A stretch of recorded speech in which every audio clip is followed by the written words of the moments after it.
Hechos capítulo 16, hay una declaración que me hace acordar mucho a otra declaración de un hombre de Dios en el Antiguo Testamento. Y esta declaración, Hechos 16, verso 31, dice: cree en el Señor Jesucristo y serás salvo tú y tu casa. Cree en el Señor Jesucristo y serás salvo tú y tu casa. Esta es una de las promesas más lindas y más poderosas que encontramos en la palabra de Dios. Porque hay una promesa sobre tu vida y sobre tu casa. ¿Cuántos tienen a alguien en su casa que no conoce a Jesús o que no se congrega? Levante la mano. ¿Alguien tiene? Ok, alrededor tuyo hay alguien. Bien. La promesa esta en la palabra de Dios está orientado hacia esas personas en tu familia, hacia esas personas en tu casa. Pero hay una, no quiero llamarle una condición, pero hay una iniciativa que tiene que haber en el cumplimiento de esta promesa. Y es: cree en el Señor Jesucristo. A pesar de las circunstancias que tú puedes estar viviendo, a pesar de lo que has visto, a pesar de personas que dicen: yo no puedo orar por mi papá porque mi papá fue una mala persona, o yo no puedo orar porque mi mamá nos trató mal, o yo no puedo orar por mis hermanos porque estamos todos peleados como perro y gato, yo no puedo orar por ellos. Pero sí hay una promesa en la cual dicen: yo tengo que creer en el Señor para que se cumpla esta promesa. Cree en el Señor Jesucristo, y cuando tú crees, entonces entra dentro de tu promesa toda tu casa. No quiere decirle que porque tú creíste, o algunos piensan, ya mi casa está salva. No, la salvación es personal. Amén. La salvación es individual, pero tu casa ha ganado muchísimo, ha comenzado, ha sido un puntapié inicial. ¿Para qué? Para que la salvación llegue a tu casa y a tu familia. Amén. ¿Cuántos, cuando conocieron a Jesús, le entregaron su corazón a Jesús, empezaron a tener una cierta lucha en su familia, una cierta oposición de sus seres queridos a su alrededor? No, ¿por qué te vas a hacer cristiano? Esos están todos locos, te lavaron la cabeza, bla, bla, bla, bla, bla, un montón de cosas, ¿verdad? Cuando en realidad fue tu encuentro con Jesucristo. Y eso es porque Satanás sabe que la familia fue y será una idea, una iniciativa de Dios, porque a través de la familia Dios quiso y quiere revelarse a la siguiente generación.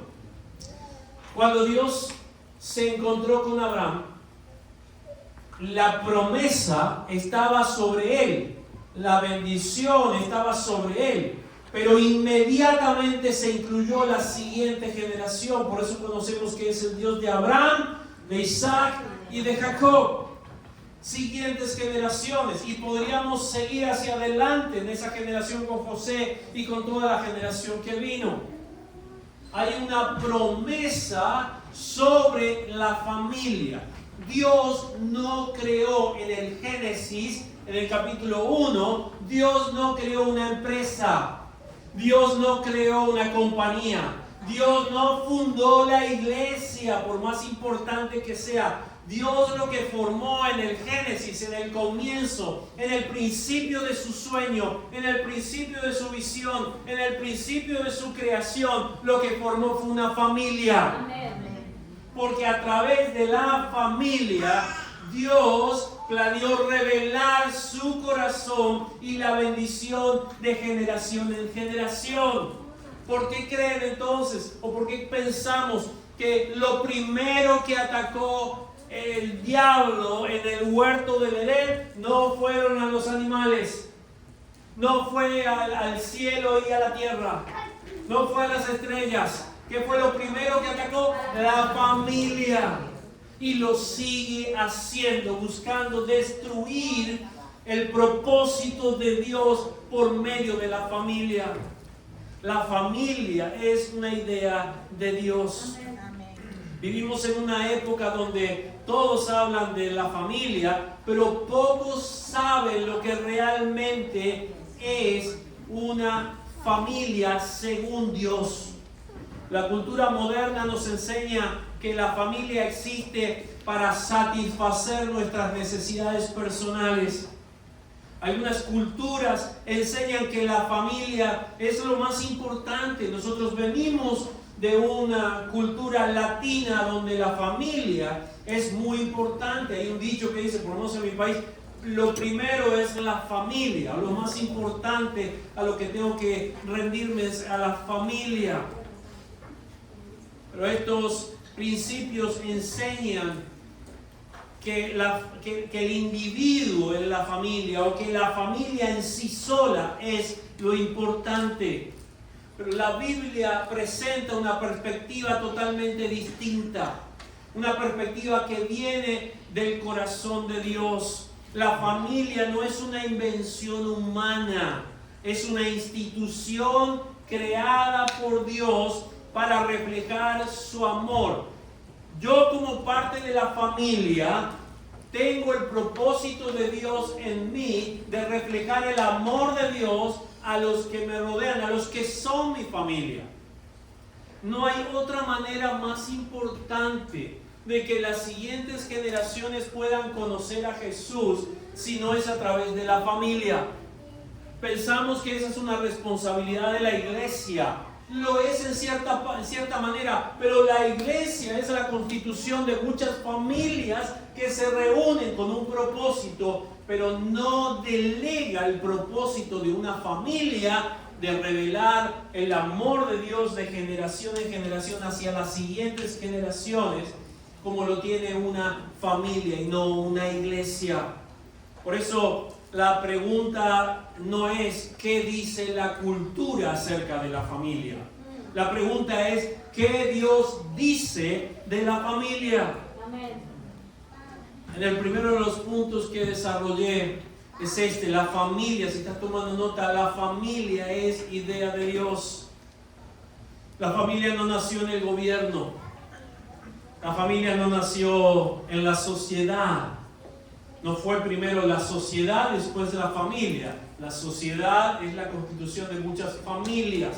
O sea que nació primeramente la familia. La familia no nació en la cultura o en una cultura determinada en el mundo. Como por ejemplo, la familia nació en la cultura judía. No. La familia nació en la cultura de Dios. Amén. No había cultura. No había ningún tipo de cultura en ese tiempo, no había nación, no había pueblo, una familia.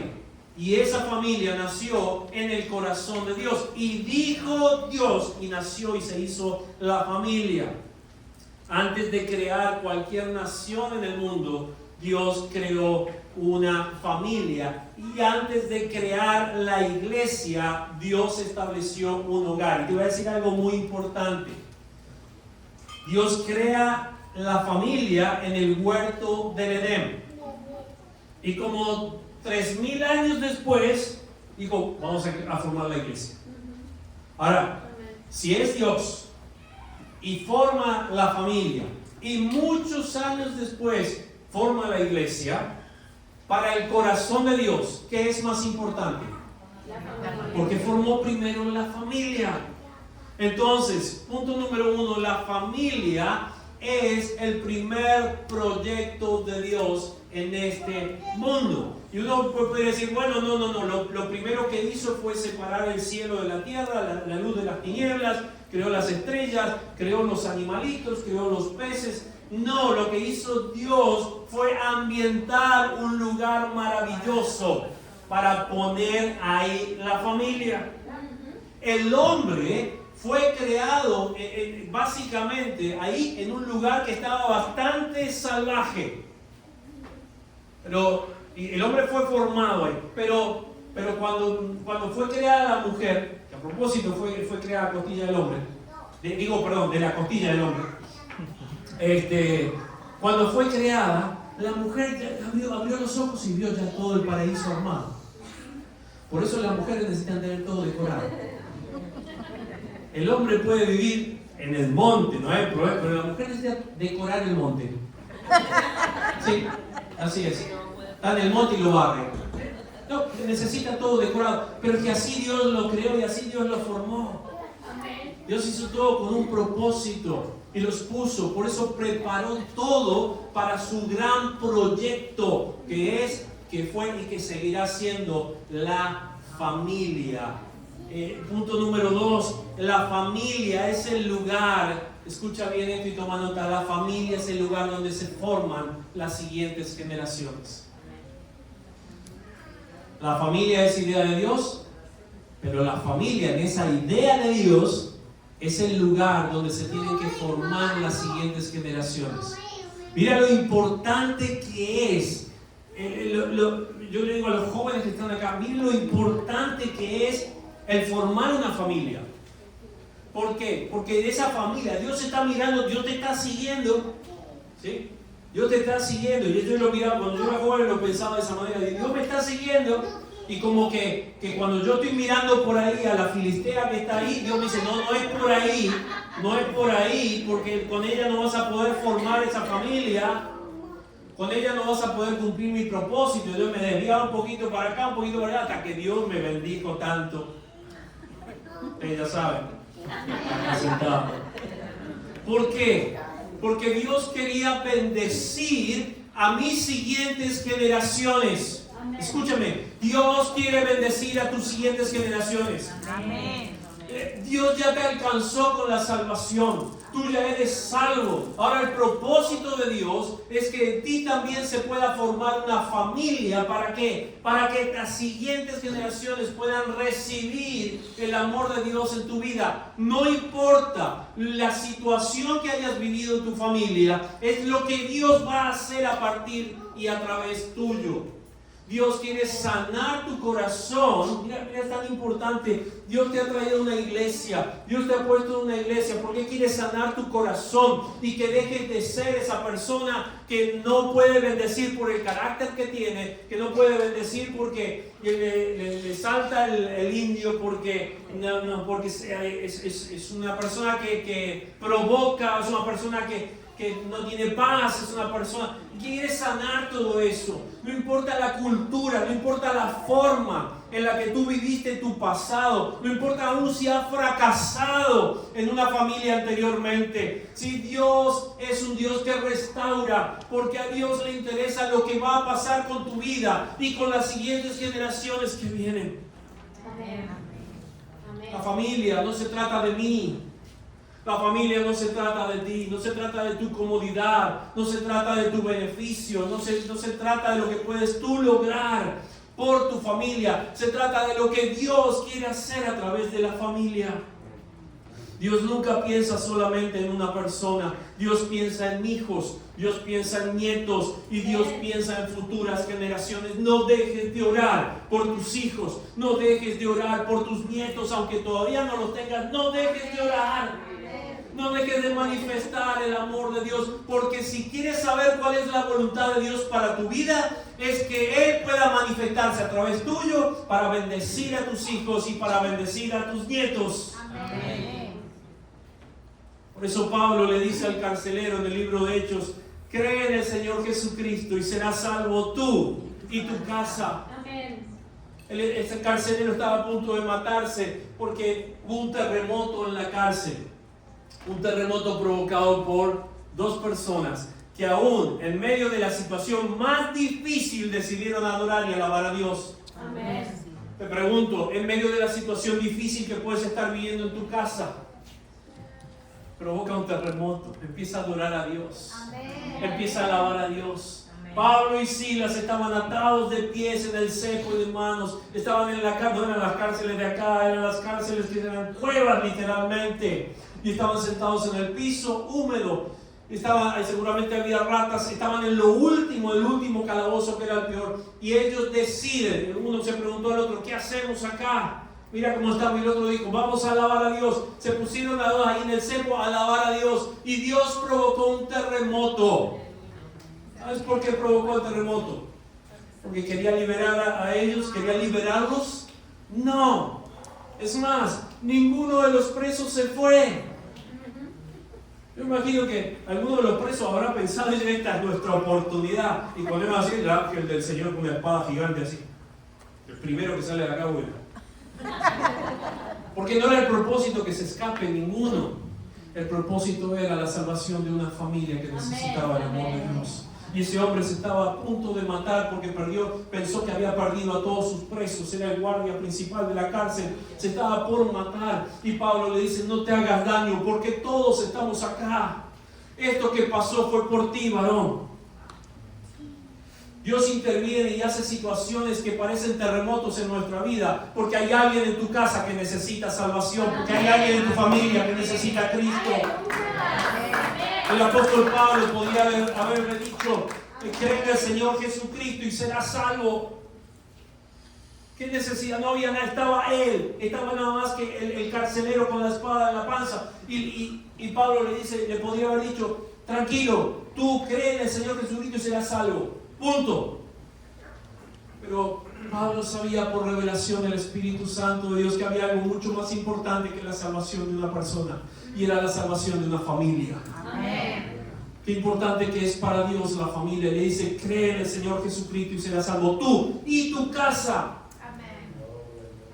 Inmediatamente el carcelero tomó a Pablo y a Silas y se los llevó a la casa. En la casa vendó las heridas, en la casa, y toda la casa conoció al Señor y toda la casa se bautizó. La fe tuya tiene que impactar tu familia. Tu fe tiene que impactar tu casa. Lo que Dios comienza en una persona es para poder transformar una generación. Una generación. Mira, nadie dijo que el ser cristiano es fácil. El ser cristiano no es fácil, porque lo que Satanás está buscando es destruir tu casa y tu familia. Y porque quiero decirle a los jóvenes, porque Satanás está tratando de destruir tus expectativas con respecto a la familia. Por eso es que ha tratado de destruir el concepto de la familia, diciendo, bueno, un hombre y un hombre pueden ser una familia. No. ¿Qué Dios creó en el principio? ¿Qué Dios creó? A ver, que un joven me responda, ¿qué Dios creó? Una familia. No, un joven que me responda. No quiero decir nada de nadie, pero un joven. Quiero ver un joven. ¿Qué Dios formó? Un hombre y una mujer. Adán y Eva, no Adán y Pedro. No Ese es el principio de la familia. En cambio, Satanás ha tratado de desvirtuar en estos tiempos el principio de la familia. No solamente con ese punto, sino también diciendo, mira, no es necesario casar, convive en amor libre. No fue ese el propósito de Dios. Y dejará el hombre a su padre y a su madre y se unirá a su mujer y serán una sola carne. Y está hablando de un compromiso. Amén. Hombre que no quiere tener compromiso contigo, como dice el pastor, bótalo. Amén.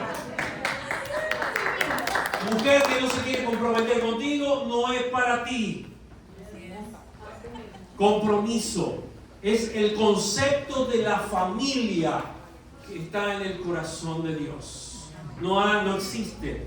Por más que haya querido bifurcar el camino de la familia, no existe.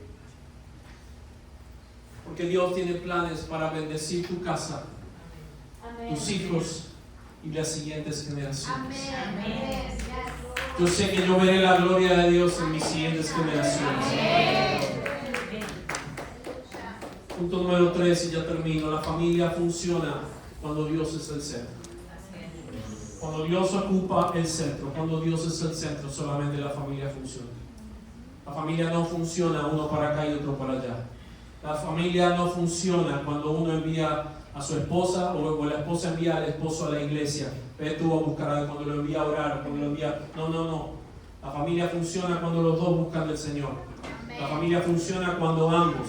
La familia funciona cuando padres e hijos oran juntos. La familia funciona cuando están rendidos delante de la presencia de Dios. La crisis moderna de la familia no es solamente una crisis de familia, es una crisis de orden. es una crisis de orden. Otro de los principios que ha usado Satanás para destruir la familia es con el machismo y el feminismo. ¿Por qué? Porque ambos traen desorden a la familia.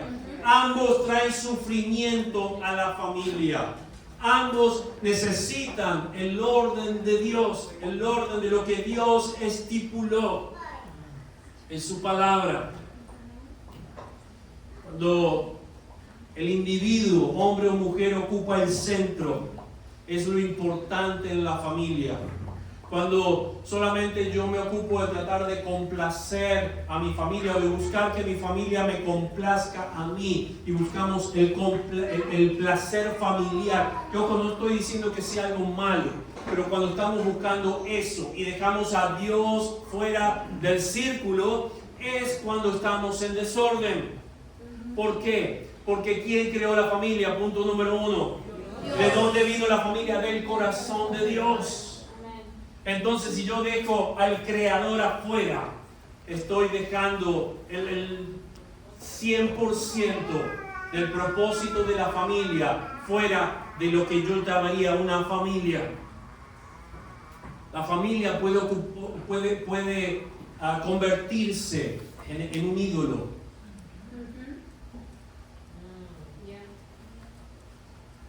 No, es que tengo que trabajar para sostener mi familia y no tengo tiempo para Dios. No, es que, pastores, que viene la familia es importante, yo tengo que dedicarle tiempo a la familia, no tengo tiempo para el discipulado. Bueno, la familia se convierte en un ídolo. Los hijos, damos toda la vida por nuestros hijos, ¿no? Y dejamos de lado a nuestro esposo o la esposa. Hay un orden dentro de la familia. Ten cuidado dentro de la familia. Y si Dios no está presente ahí, nunca va a funcionar. Cuando Cristo ocupa el centro de una familia, entonces cada miembro de esa familia sabe el lugar que le corresponde y es bendecido. Mira, la salud de una familia, anota esto, depende de quién ocupa el centro de ese hogar. Y todos los integrantes de la familia deberían de saberlo. Todos los integrantes de una familia deberían saber quién es el centro de tu casa, quién es el centro de tu hogar. Miren, tal vez la familia no es perfecta. Quizás hubo heridas o hay heridas actualmente. Quizás hay distanciamiento en las familias. Quizás hay conflictos y va a haber conflictos. Quizás hubo desilusiones con respecto a la familia.